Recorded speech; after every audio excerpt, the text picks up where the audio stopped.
E se circulan pola estrada de Carballo a Malpica, saiban que en breve terán controis de velocidade.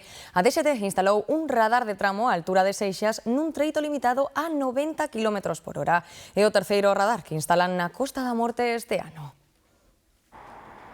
É un treito dun quilómetro entre Carballo e Malpica á altura de Seixas. Son rectas con boa visibilidade, limitadas a 90 por hora, pero hai que nas aproveita para espremer o acelerador.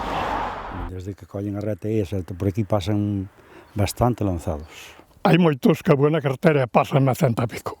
Se cá pensas que che ven a modo, cando chegas a xuntel, Excesos que poden ter os días contados en canto funcionen estes novos radares. Verbense, a verdad que a estes non se pode dicir que non se ven. Veríseme ben para que respeten as señales. Sempre hai accidentes e todo o que se pode evitar é mellor. O dispositivo controlará a velocidade nun tramo dun quilómetro entre Seixas e a Filgueira.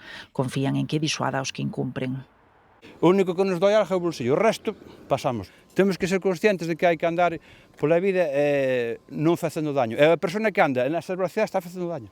Día de xete que a velocidade é a terceira causa de accidentes e está detrás dun de cada 4 sinistros mortais. Neste treito, algún susto xa levaron. Aquí xa houve varios que, pasaron por aquí e xa foron con 3 petril. A ver, aí houve un accidente bastante grande, ainda fai pouco tempo aí arriba, quero dicir, se poñerían por ese motivo.